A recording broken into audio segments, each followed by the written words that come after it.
Brahmaja lokadipati sahampati katanjalia divarangaya chatta sandita satta paraja jatika desetu dhammang anukampiman pajang. Namo tassa bhagavato arahato samma sambuddhassa. Namo tassa bhagavato arahato samma sambuddhassa. Namo tassa bhagavato arahato samma sambuddhassa. Buddhang dhammang sanghang namasami. So, I'm very pleased to have this opportunity to attend this very auspicious day in this very grand Buddhist center.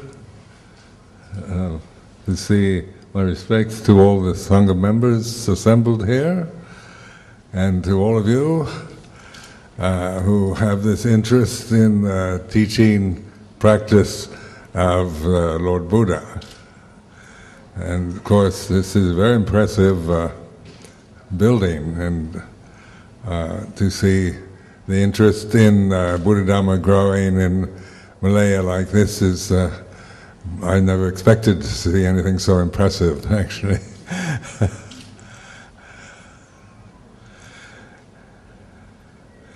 But the interest in Dhamma is something that I think is in the past 50 years has increased all over the world.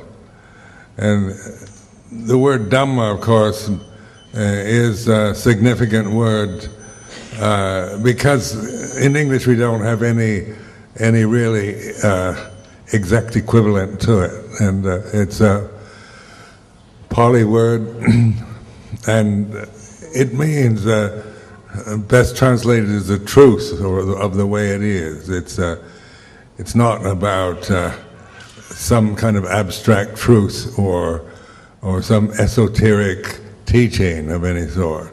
So the whole point of the Buddha's teaching is awakening human individuals to Dhamma, to truth, to reality. And so talking like this, and sometimes in the West, where I live in England, they, people, well, what is the reality? Because they want me to tell them. And of course the Buddha's invitation is to look and see for yourself. Why ask somebody else when you're experiencing it right now?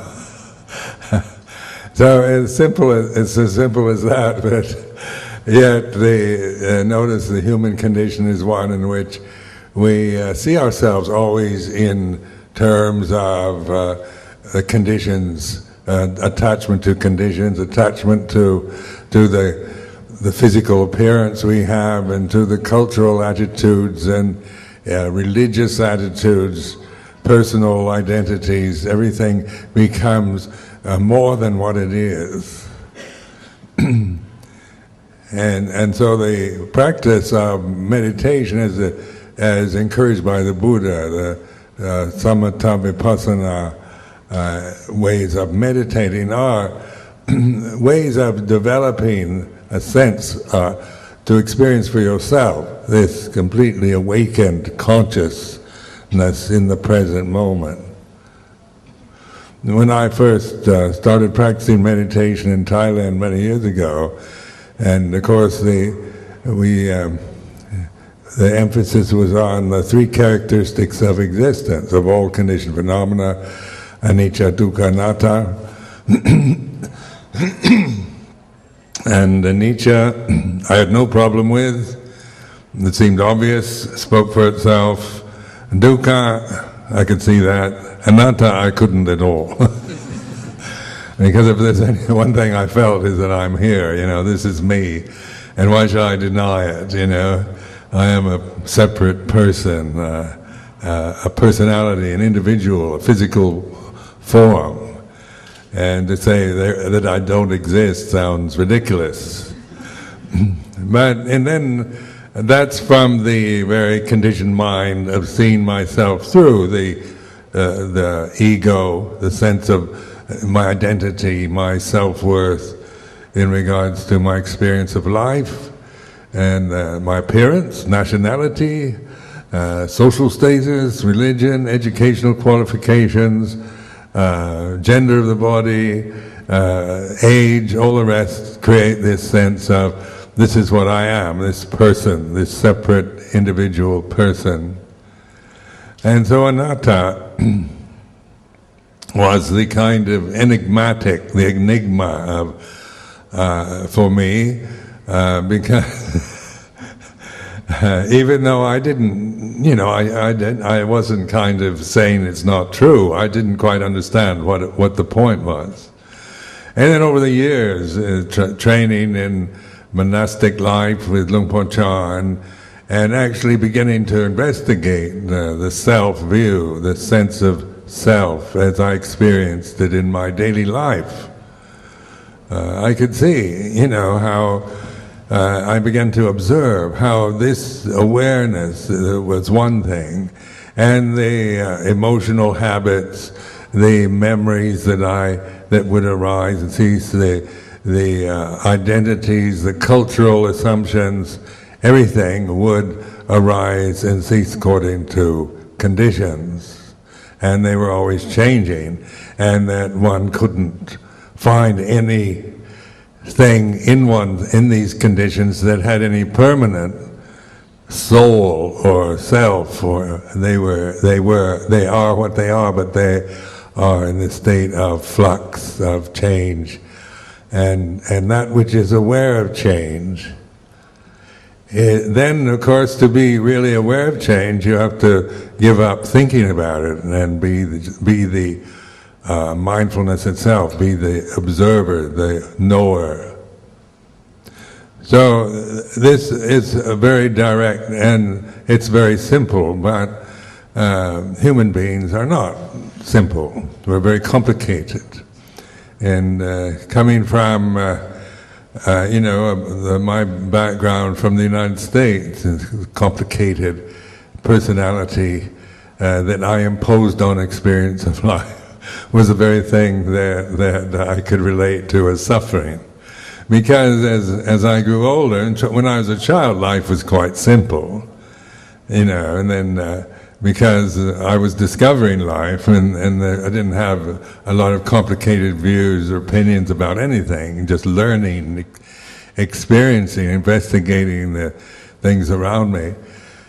And then as you grow up, you gain more and more conditioning, and then I remember in my teenage years as when I really began to notice how much suffering I was experiencing. I think in the teenage years, one's self-consciousness is at its peak. If you notice, most teenagers are very much worried about what others think of them and how they look and what kind of clothes they wear. And of course, you're making your sense of your self-worth and judgment by how acceptable you are to your peers, and this tends to linger through one's life if one doesn't really investigate experience.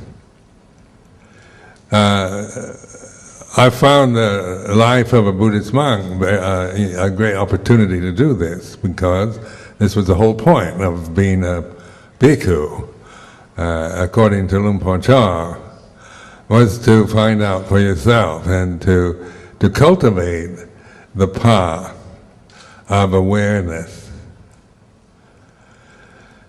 The teaching of the Lord Buddha is an expedient means, So in the Western world, where we have, like for example in the UK now, it's a multicultural, multi-religious society. So there's been enormous efforts to understand other religions. They have this interfaith movement in London and in other parts of the UK that try to bring all the different religions together and at least have some kind of discuss their differences and try to create some kind of harmony and respect for each other's religions. And of course, there's almost every religion now represented in, say, the London interfaith movement. Different forms of Buddhism as well as Hindu and then the different Christian, Jewish, they have Zoroastrian, Baha'i, everything, that Muslim, so that all this is meeting, and of course the difference is wanting to find a common bond or some kind of common belief. They're always struggling to form some kind of prayer that all religions could relate to and all religions could agree to and say. So they found on this interfaith movement in London that all religions can agree on a certain prayer except the Buddhists.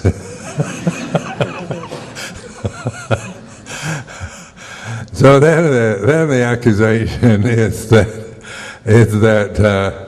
the Buddhists are not a real religion, or that it's more of a philosophy, or it's a kind of form of humanism, or ways of putting it outside the category of religion. Because to most people, like in the Western world, they regard a religion as believing in God, believing in a deity. And so and of course, Buddhists, we don't have this. This is not the foundation of our practice.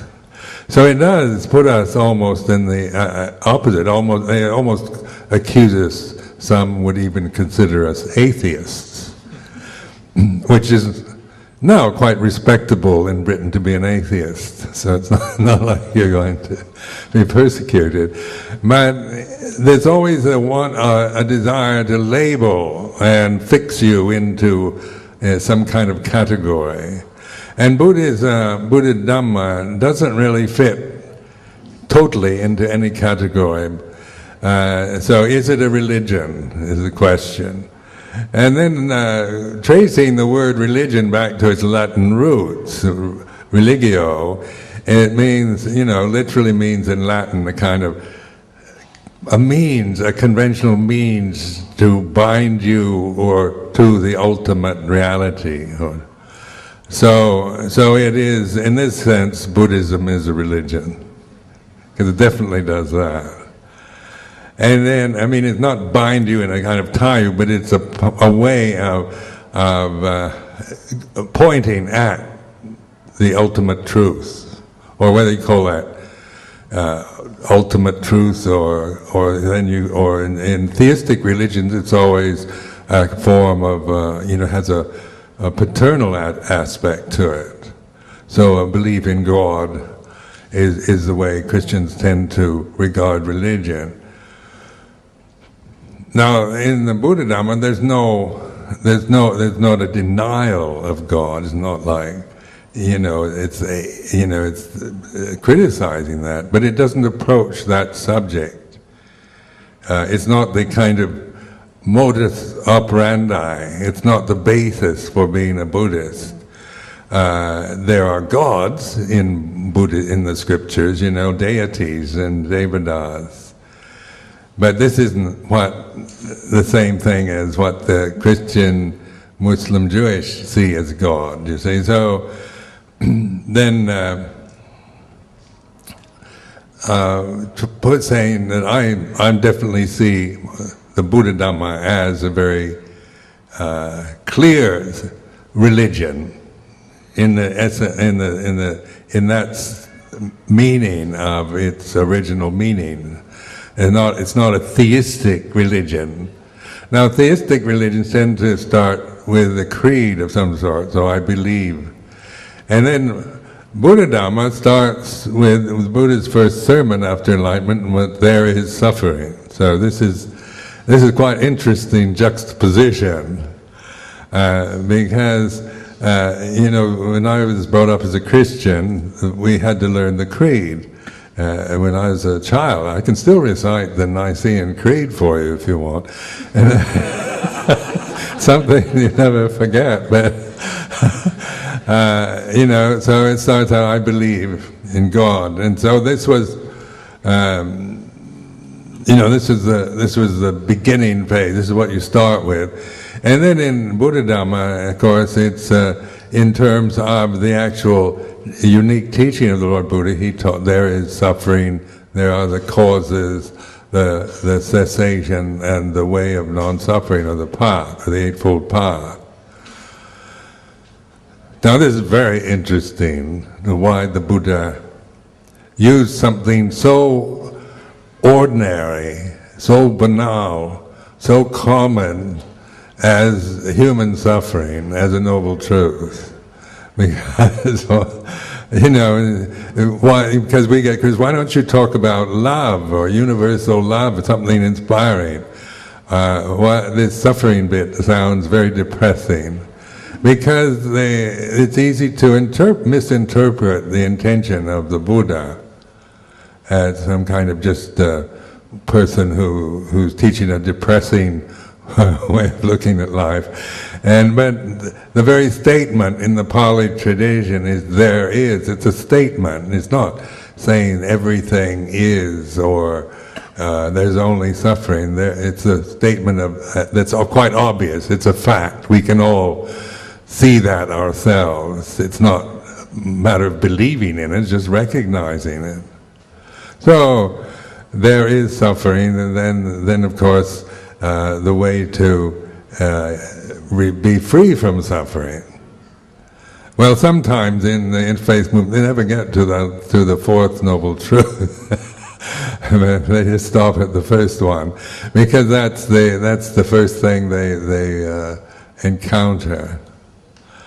The thing I found in living in Britain during these many years is that there is, the teaching of the Buddha fits into almost every category. It's religion, it's philosophy, it's psychology, it's science. It's everything. It includes everything. And this word Dhamma is that way. It means it's a word that may include, it's all inclusive. So Buddha's teaching can be put in different contexts. When I find I'm talking to an interfaith group, I talk about Buddha Dhamma as religion. But if you're talking to a group of scientists, then you can put it in that category, or psychologists. But it's just that in it, the Buddha's teaching includes everything and no thing. So it's it's like a paradox, or it takes you beyond just the conditioning of thought and having to categorize and define and explain and analyze every condition like we tend to do. We want to know. There's this conceit in the human heart that wants to know everything about everything. Like God, to be at the top of the universe and know everything.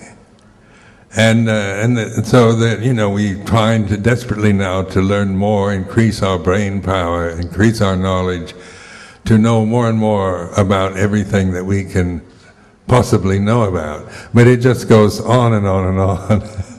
And both into, vast, universal, endless, infinite universe that we're experiencing, to the minutiae, nanotechnology and microscopic, the other direction of just that which we cannot see, but we can experience or see in some way through technology.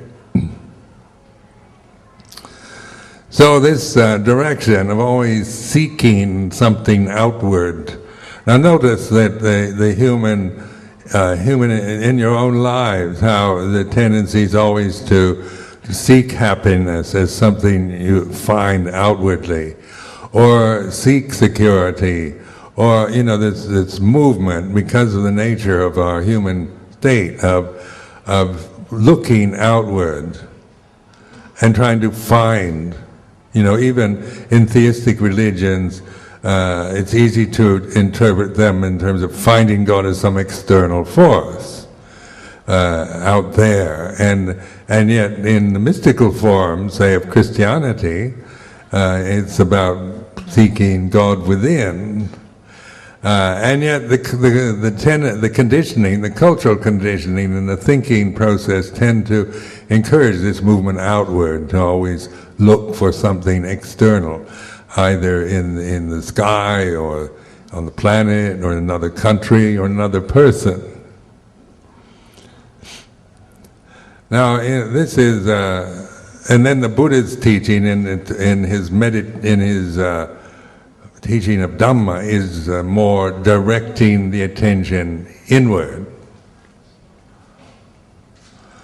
Well, this is a direction that, of course, is what we call Buddhist meditation. We're looking inward. We're not seeking something external anymore. So that's the form of the Buddha Rupa that you can all see here in this Dhamma hall. That it's a figure of a human being that's awake. You know, it's not asleep. It's not in a trance. It's fully present, but it's also looking, you know, the Buddha inward, but not shutting out the world. Buddha Rupas usually, some do, shut their eyes, but generally speaking, most Buddha Rupas have their eyes open, and they're present, composed, peaceful, open to all that goes on in their consciousness, whether it's internal or external.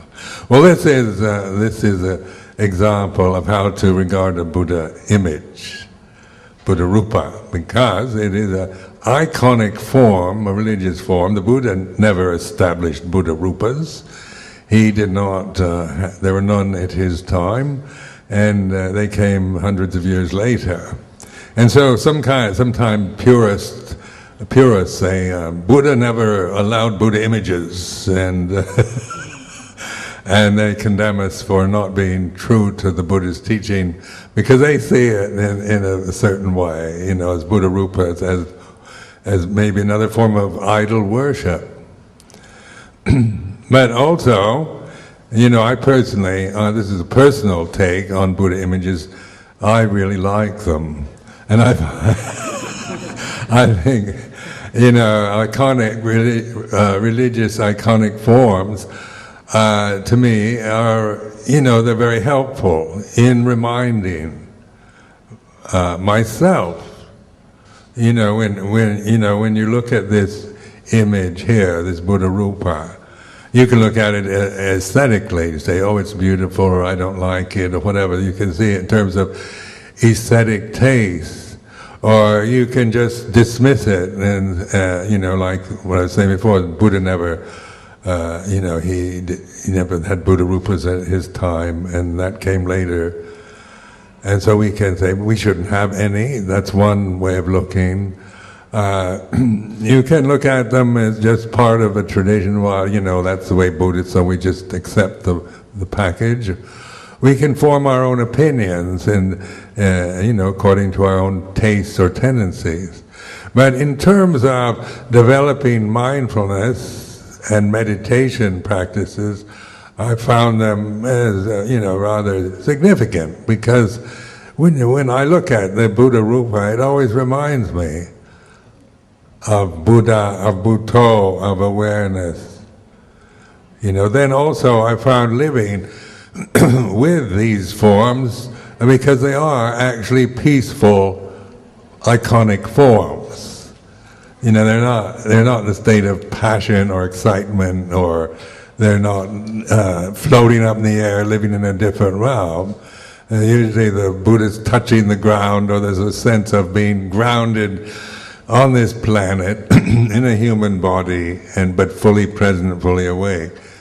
So this is, then this adds a reminder. We do need reminders, because the problem we all face, why we suffer so much, is heedlessness, forgetting the Dhamma. So, forgetting the Buddha Dhamma Sangha. So we get caught up in all the worldly pressures and the desires of modern life, the stress and the pressures and the attitudes and fashions of the time. And they pull us outward.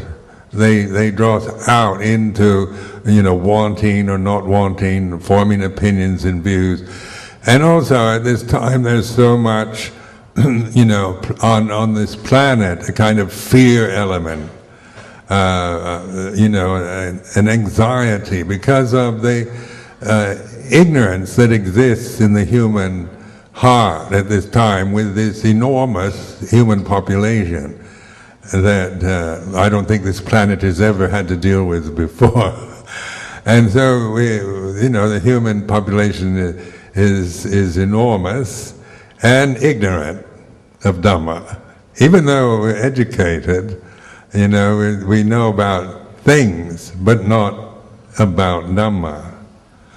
So this is establishing this Buddhist center here is something to really respect and to consider how to use a place like this for reminding us all through education, through meditation practice, and just encouragement towards looking more honestly and practically at ourselves, not in a critical way. Like Buddhist meditation, vipassana, is not about analyzing your problems and judging yourself, criticizing yourself because you have anger or jealousy or fear. On a personal level, I grew up I was a youth in the 1950s, and modern psychology was the word of the day. And when I was in the Navy, I used to buy all the books I could, recently published bestsellers on modern psychology, fascinated with trying to understand the nature of the mind. But it was, I'm not disparaging this, but it wasn't a liberating experience. I tended to form opinions and increase the sense of myself through this, through trying to figure out why I feel like this, why I act like that, and who's to blame for it. Because in those days there's always somebody to blame. And parents were usually the objects. So we were trying to, my mother didn't, I wasn't really breastfed, so that was why I suffered.